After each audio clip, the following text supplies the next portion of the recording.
I never expected that a simple request from my roommate would change my life, but that's exactly what happened. It wasn't a grand gesture or a dramatic event.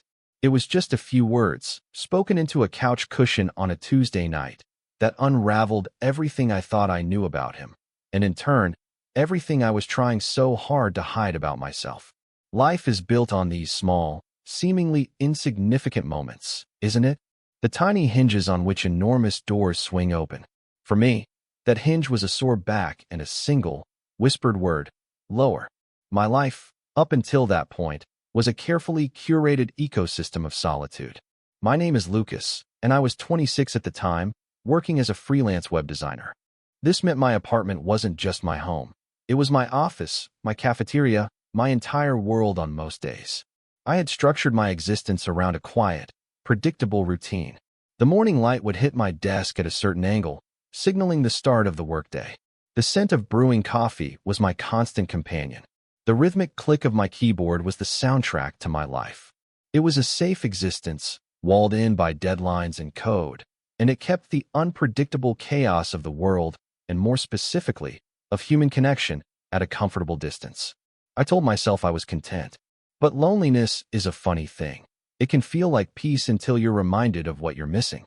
And Caleb was a constant, living, breathing reminder. He was the chaotic variable in my controlled equation. We had been roommates for just over a year, a classic case of a Craigslist pairing that, against all odds, actually worked. He paid his share of the rent on time, he was reasonably clean, and he had a kind of effortless charm that made him easy to be around. He was a grad student, studying sports medicine, which made perfect sense. He was built like an athlete, broad shoulders, strong legs, a body that seemed to be in a constant state of purposeful motion. He was always coming or going, his gym bag slung over his shoulder, smelling faintly of clean sweat and deodorant. His presence filled our small apartment with an energy that was both invigorating and, for me, deeply intimidating.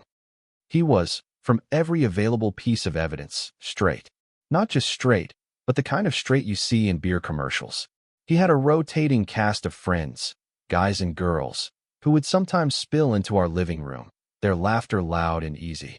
I'd hear him on the phone, his voice warm and teasing, making plans with some girl whose name I'd forget by the next day. He was kind to me, always. He'd ask about my work, compliment the smell of whatever I was cooking, and even occasionally try to drag me out with his friends, an offer I always politely declined. We coexisted peacefully, our lives running on parallel tracks that rarely intersected in any meaningful way. I was the quiet observer in the corner of his vibrant, sun-drenched world. Let me explain something.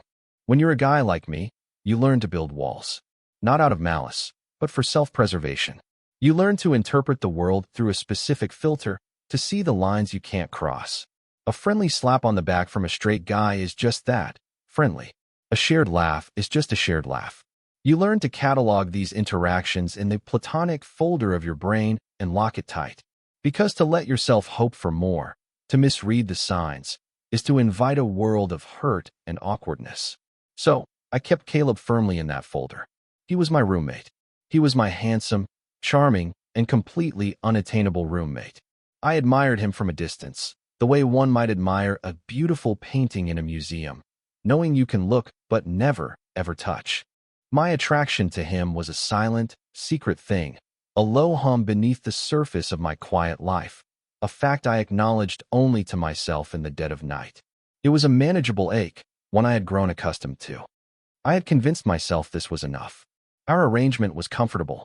I had my space, he had his, and the apartment was a neutral territory where our different worlds overlapped without colliding. I would hear the front door open, his heavy footsteps in the hall, and my heart would do a stupid little flip, a small betrayal by my own body that I would quickly suppress. I'd listen to the sound of his shower running, imagining the water cascading over his strong back, and then I'd force myself to focus on a line of code, pushing the image away. It was a constant, low-grade battle fought within the confines of my own mind. And for over a year, I was winning. Or so I thought. I had built my fortress of routine and emotional distance so carefully, brick by brick. I never imagined he would be the one to walk up to the gate, knock, and ask to be let inside. The day it all started was unremarkable, which is how these things always seem to begin. It was a Tuesday in early October, the air outside just starting to carry the crisp, smoky scent of autumn. A steady, gentle rain had been falling since morning, tapping a soft, hypnotic rhythm against the window pane next to my desk. I was deep in the zone, debugging a particularly nasty piece of code for a client. My world shrunk to the glowing pixels on my monitor. The rest of the apartment was silent, save for the hum of the refrigerator and the sigh of the rain. I was in my element, safely cocooned in my work. The front door clicked open around 7, pulling me from my concentration.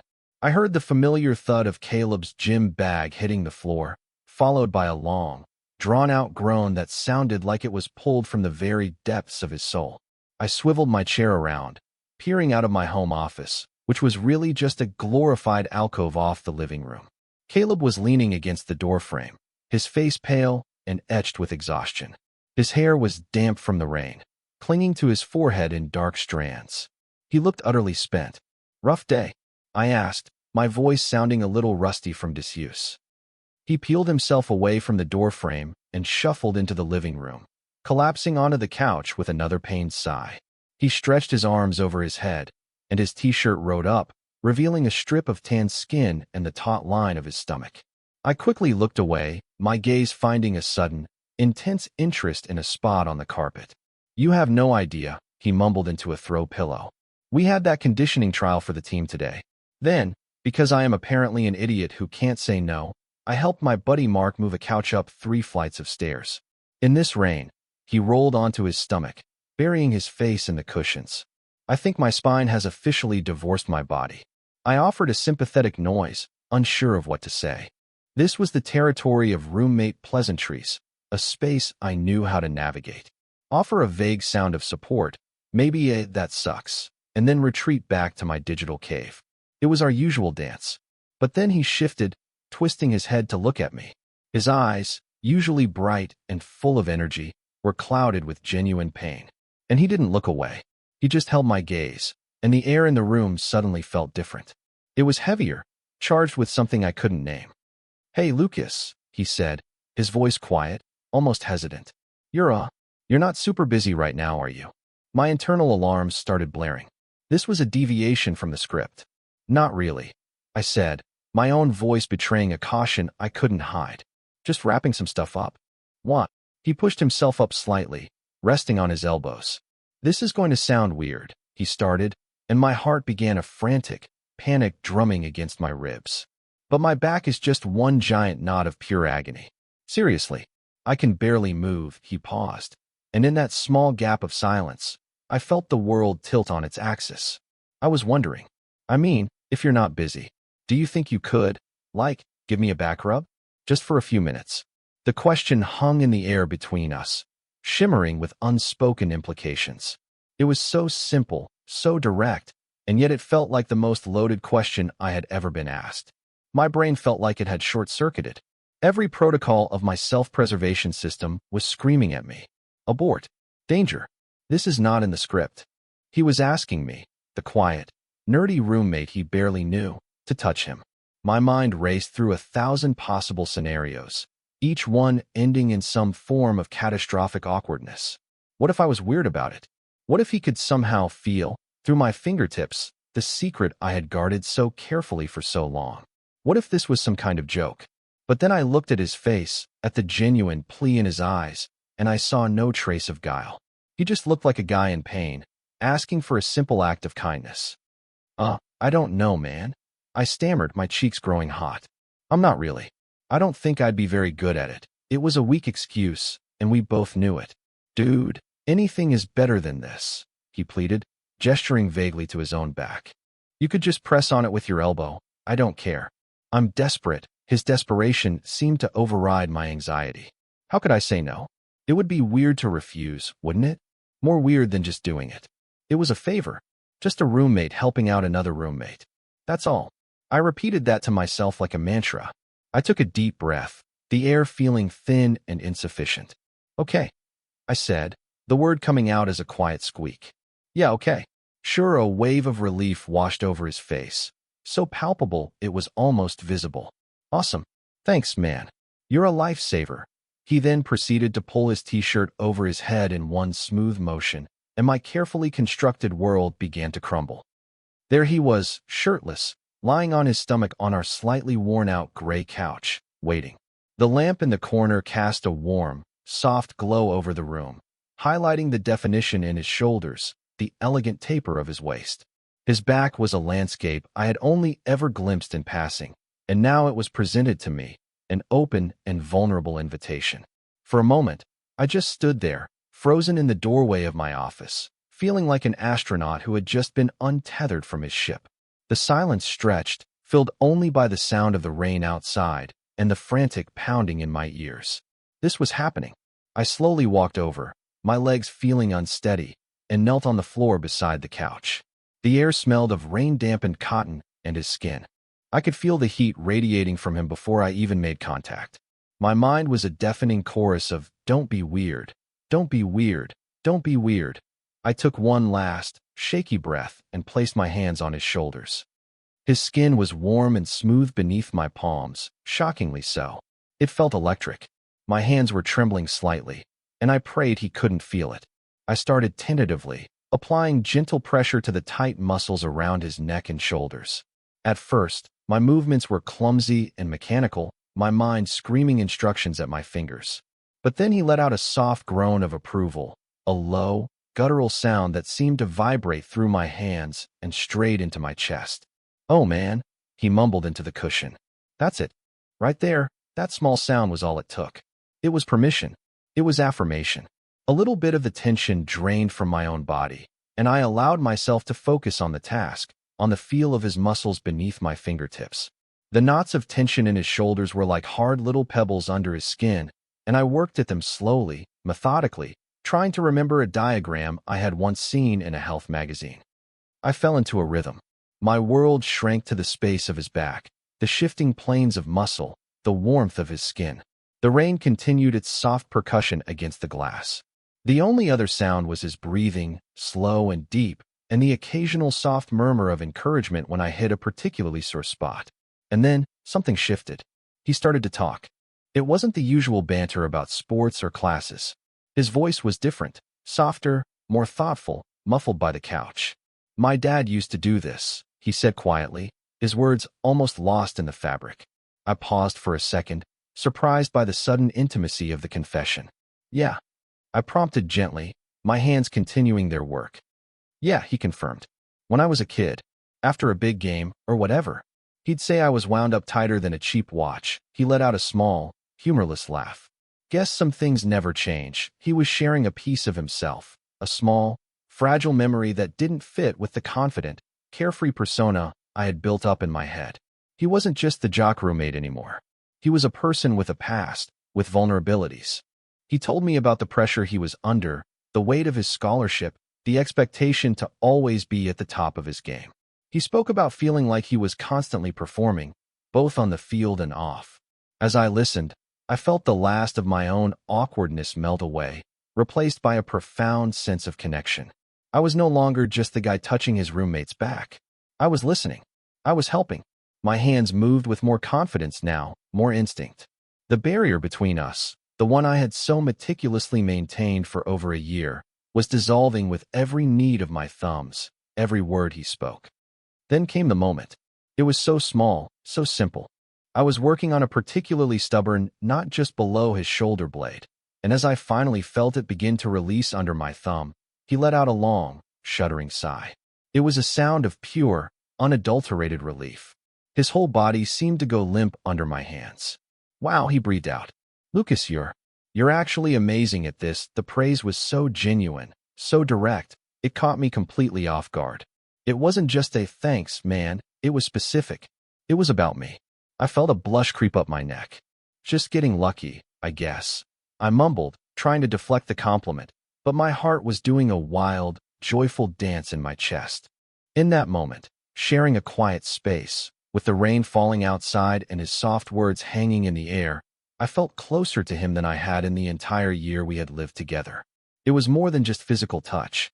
It was a fragile, emerging trust, a connection I never thought possible, and a dangerous little seed of hope, one I had tried so hard to starve, began to unfurl in the darkness of my heart. I ignored the part of my brain that was screaming about how badly this could end. For the first time, I allowed myself to just be in the moment, my hands on his back, feeling the slow, steady rhythm of his breathing, and pretending, just for a little while, that this could be something more. I continued to work my way down his back, tracing the long muscles that flanked his spine. The initial, frantic energy in my mind had settled into a state of hyper-awareness. I was conscious of everything. The subtle scent of his skin, a mix of the day's exertion and clean soap, the way the soft lamplight caught the curve of his shoulder, the almost imperceptible shifts in his breathing that told me where the tension was worst. The line between us had blurred. I was no longer just Lucas, the quiet roommate. He was no longer just Caleb, the unattainable jock. We were just two people in a quiet room, connected by this simple, profound act of care. My hands, which usually only spoke the language of code and keyboards, were now engaged in a different kind of communication, one that was far more ancient and intuitive. And he was responding. His body was trusting mine, relaxing under my touch in a way that felt both incredibly intimate and deeply humbling. My hands reached the small of his back, the area just above the waistband of his athletic shorts. This felt like a natural stopping point, the end of the acceptable territory. I hesitated, my fingers hovering over the warm skin. This was the boundary, the invisible line I knew I shouldn't cross. I prepared to ease the pressure, to signal that the massage was over. My own internal narrative was already scripting the end of the scene. I would tell him I was done. He would thank me, put his shirt back on, and we would both retreat to our separate corners of the apartment, the strange intimacy of the last 20 minutes carefully packed away and ignored. It was the safe, logical conclusion. It was the only conclusion I thought was possible. But Caleb didn't let the scene end. He shifted slightly, a small adjustment on the couch cushions. He rolled his head to the side, his cheek now pressed flat against the fabric, his voice even more muffled than before. "That's good," he murmured, his voice thick with relaxation. "Really good." There was a pause, a single beat of silence that felt like it stretched for an eternity. The rain tapped against the window, counting the seconds. And then he spoke the word that changed everything. Lower.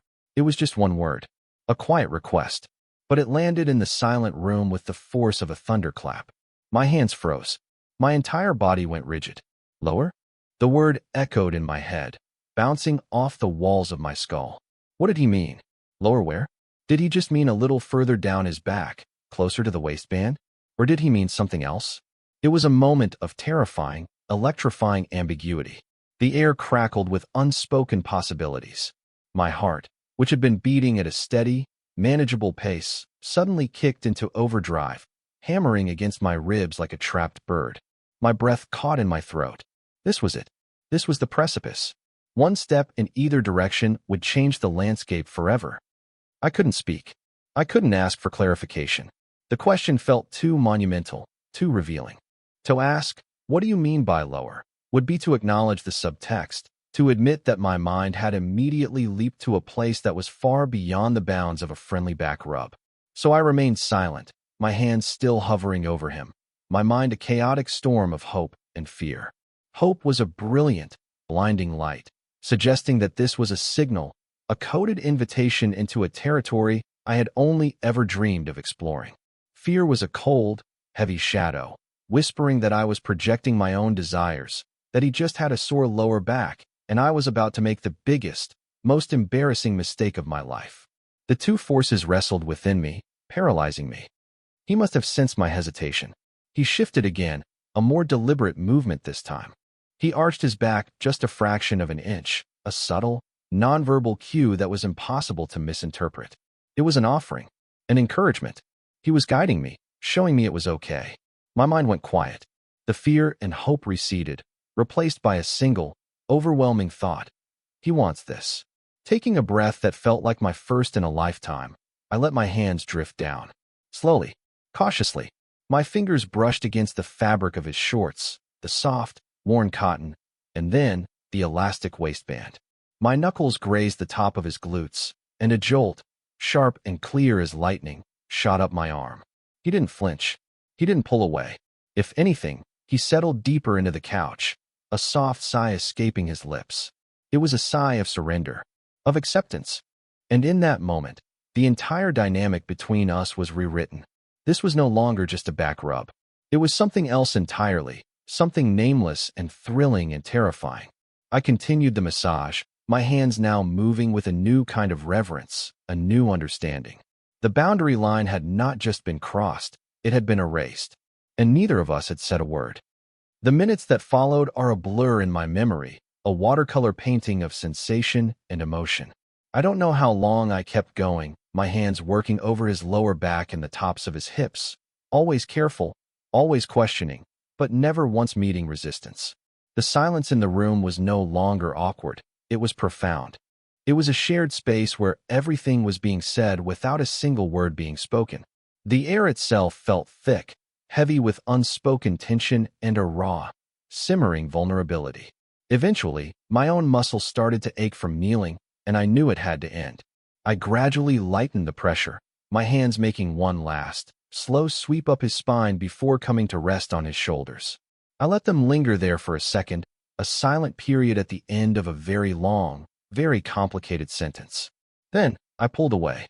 I stood up, my knees cracking in protest. The sudden movement felt loud and jarring in the quiet room. Caleb didn't move for a long moment. He just lay there, face down on the couch, breathing slowly. I felt a sudden, desperate urge to flee, to run back to the safety of my room and pretend none of this ever happened. But I was rooted to the spot, my gaze fixed on him. Finally, he stirred. He pushed himself up slowly, sitting on the edge of the couch with his back to me. He reached for his t-shirt, which was crumpled on the floor, but he didn't put it on. He just held it in his lap, his shoulders slightly hunched. "Thanks," he said, his voice rough. It was all he said. He didn't turn to look at me. He just stood up and, without another word, walked down the short hallway to his bedroom, closing the door softly behind him. I was left alone in the living room, my hands still tingling, my heart still pounding, the silence he left behind 1,000 times louder than the storm that was raging inside me. The days that followed were excruciating. The comfortable, easygoing atmosphere of our apartment evaporated, replaced by a thick, suffocating fog of awkwardness. The unspoken thing that had happened on the couch now lived between us, a silent, invisible third roommate who followed us from room to room. We moved around each other like cautious satellites, carefully maintaining our distance, our orbits never quite intersecting. The casual chatter we used to share, about the weather, about a leaky faucet, about whose turn it was to buy milk, vanished completely. Silence became the new normal. When we were in the kitchen at the same time, we would perform a strange, stilted ballet. I would busy myself with the coffee maker, my back to him, hyper-aware of his every movement. He would open the refrigerator, grab the orange juice, and leave without a word.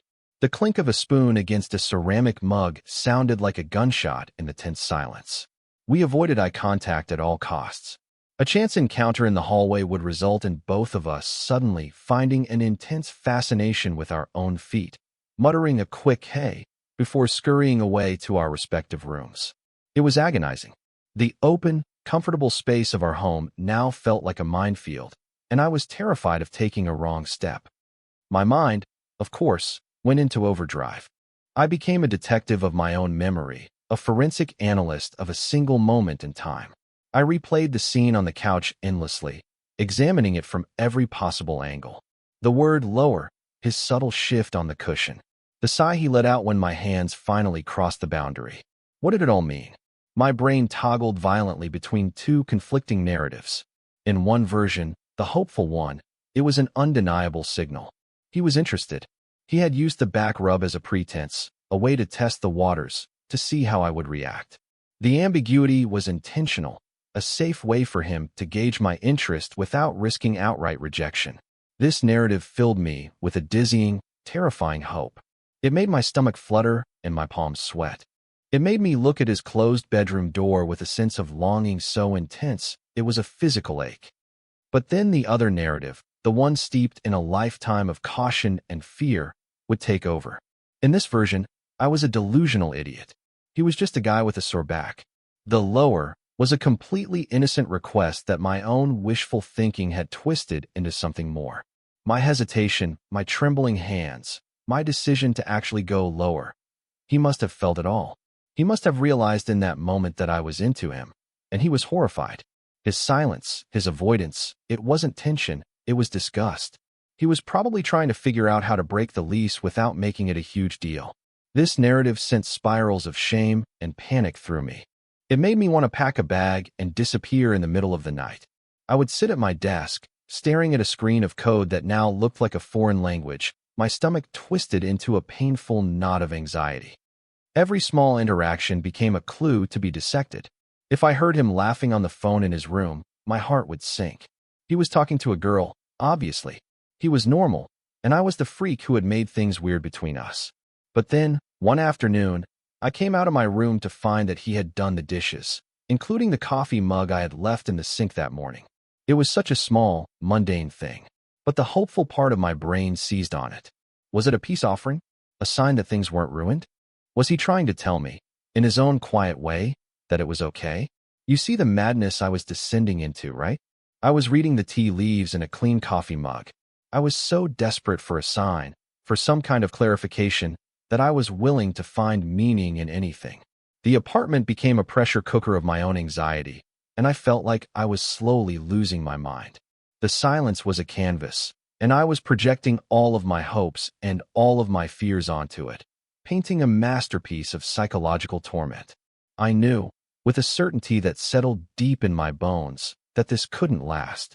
Something had to break. The breaking point came 4 days after the back rub. It was a Saturday evening. The rain had finally stopped, leaving the city air washed clean and smelling of wet pavement and damp earth. I had spent the entire day holed up in my room, subsisting on protein bars and anxiety, trying to lose myself in work, but failing miserably. My mind kept drifting back to Caleb, to the silence, to the suffocating tension. I finally gave up around 8 o'clock, deciding that what I needed was a mindless distraction. I went into the living room, planning to put on a movie, something loud and stupid that would require zero brain power. The room was empty, lit only by the soft glow of a street lamp filtering through the window. But the light from under Caleb's bedroom door was on. I could hear the faint, tinny sound of music coming from his room. As I was scrolling through a streaming service, trying to find something to watch, his door opened. I froze, my thumb hovering over the remote. He stepped into the hallway, and for the first time in days, he didn't immediately look away. He looked right at me. His face was pale, and he looked like he hadn't slept any better than I had. He stood there for a moment, just outside his door, his hands shoved into the pockets of his sweatpants. The silence stretched, but this time it felt different. It wasn't empty, it was full. It was the deep breath before the plunge. "Hey," he said, his voice quiet but clear. Can we talk for a sec?" My heart leaped into my throat. This was it. The conversation I had been simultaneously dreading and longing for. This was where I would find out which of my two narratives was the truth. "Yeah," I managed to say, my own voice sounding thin and reedy. "Sure." He walked slowly into the living room and sat down on the arm of the armchair, keeping a careful distance from the couch where it had all happened. He didn't sit fully, just perched there, as if he might need to make a quick escape. I remained standing by the media console, my body rigid with anticipation. I braced myself for the worst, for the "I'm not gay," but speech, for the awkward conversation about finding a new roommate. He stared at his hands, turning them over and over, struggling to find the right words. "Look," he began, his gaze still fixed on his own lap. "About the other night. The back rub," he took a deep breath. "I'm sorry. I shouldn't have put you in that position. I made things weird between us, and I'm really sorry." My heart sank. This was it. He was letting me down easy. He was apologizing for giving me the wrong idea. The hopeful narrative dissolved into dust. I felt a familiar, cold wave of disappointment wash over me. I opened my mouth to say something, to tell him it was fine, that he didn't need to apologize, that we could just forget it ever happened. But he spoke again before I could. "But here's the thing," he said, and he finally lifted his head, his eyes meeting mine. His expression was one of raw vulnerability, a look I had never seen on him before. It stripped away the last vestiges of the confident jock and left behind someone who looked just as scared and uncertain as I felt. "The thing is, I wanted you to. I wanted you to go lower." The words hit me with a physical force, knocking the air from my lungs. I just stared at him, my brain struggling to process what he had just said. It was real. The hopeful narrative. It was all real. I've been thinking about you for a while now, Lucas, he continued, his voice gaining a bit of strength, a bit of conviction. Longer than you think. I had no idea how to say it. I didn't even know if you know, he gestured vaguely between us. I've never felt this way about a guy before. It's all new to me, and it's confusing, and honestly, it's terrifying. He let out a shaky laugh. So I did something stupid. I used my back being sore as an excuse to, I don't know, to see if there was something there. It was a cowardly way to do it, and I'm sorry for that. But I just didn't know what else to do. He had just laid his entire heart bare on the floor of our living room. All the confusion, all the fear, all the vulnerability. It was the bravest thing I had ever witnessed. And it broke the dam inside of me. All the anxiety and fear that had been building for days washed away, replaced by a wave of relief so profound it almost brought me to my knees. He felt it too. He was just as lost and confused as I was. I finally found my voice. I wanted to. I said, the words coming out in a rush. When you said to go lower, I wanted to. A small, beautiful smile touched the corner of his lips. It was the first time I had seen him genuinely smile in days, and it was like the sun coming out from behind the clouds. I took a hesitant step toward him, and then another. I stopped in front of him, and he looked up at me from his perch on the arm of the chair. The space between us was no longer a chasm of awkwardness. It was filled with a fragile, hopeful energy. So, he said softly, his eyes searching mine.